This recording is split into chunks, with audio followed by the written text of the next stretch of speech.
Long before the forest was feared, before elders warned children to stay away, a quiet village rested at its edge. At dusk, fires were lit and smoke curled gently into the sky. The village breathed as one living thing, unaware of how closely it was being watched. Beyond the last hut stood the forest, old, patient, listening. The villagers believed it remembered every footstep that crossed its soil and every secret whispered beneath its trees. Most people avoided the forest after sunset. They respected it from a distance. But one man had never feared it. His name was Sefu. Sefu was a hunter, quiet and observant. He hunted only what he needed, and always thanked the earth when he took a life. The forest had come to know him well. The forest did not rush events. It never did. Time moved differently beneath its branches, stretching moments until they carried meaning. Elders in the village used to speak of the forest in lowered voices. They said it was not evil, only ancient, and that ancient things did not think like humans did. Animals did not flee when he passed. Branches never blocked his path. It was as if the forest had accepted him. But acceptance is not love, and love is never free. One evening, as the sun sank low and shadows stretched across the ground, Sefu noticed something different. The forest felt alert, as though it were holding its breath. At the forest's edge, where light met darkness, he saw her. She stood perfectly still, glowing faintly in the dying light, neither fully of the village nor fully of the forest. Her eyes were deep and heavy with unspoken sorrow. When she looked at him, Sefu felt something shift inside his chest. He stopped walking, unable to move closer. Silence became their language. Some truths were safer when left unspoken, where the forest could not twist them. As a child, Sefu had been warned never to follow whispers into the trees. He had laughed then, believing fear belonged to the weak. She smiled first, a soft, careful smile. They did not speak at once. The forest seemed to quiet itself around them, as if listening. When she finally spoke, her voice was calm but distant. She warned him not to stay once night fell. Sefu answered honestly, saying he stayed where his heart guided him.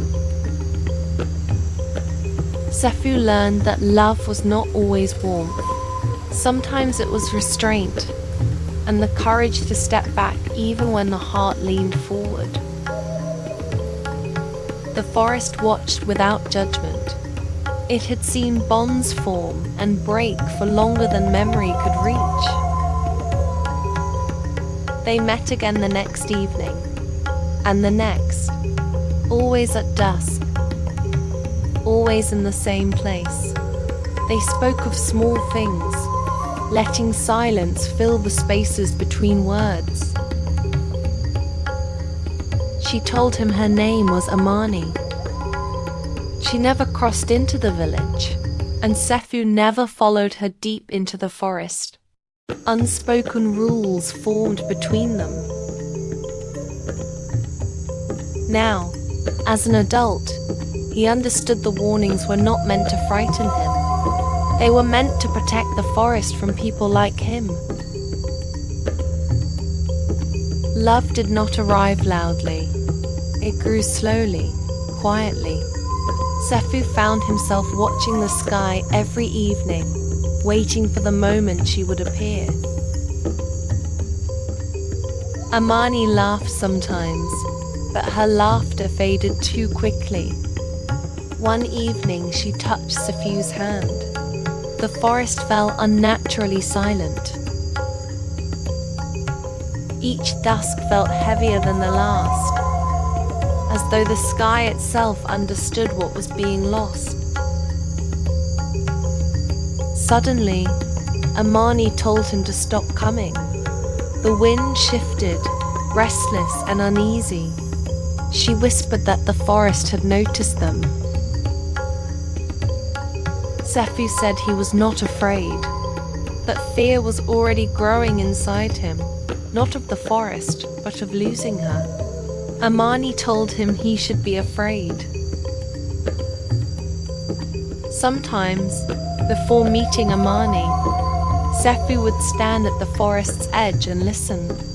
The wind carried sounds that felt like memories brushing past his skin. That night, she told him the truth. She was bound to the forest as its balance, its memory, its price. If she left, the forest would demand something in return. Safu offered himself without hesitation. Amani refused.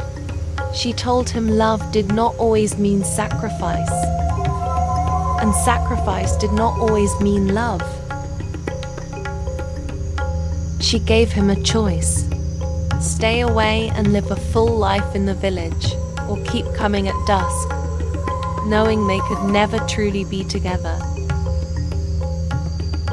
Safu returned to the village heavy with thought, but when dusk came again, his feet carried him back to the forest's edge. Amani once told him the forest remembered every promise broken within its borders. That was why it never forgot pain, and never forgave easily. Years passed. Safu grew older. His steps slowed. His hair turned grey. Villagers whispered that he had changed. Yet every evening he returned to the same place, and Amani was always there, unchanged, waiting. One evening, Safu did not come. The forest waited. Another evening passed. The forest mourned in silence.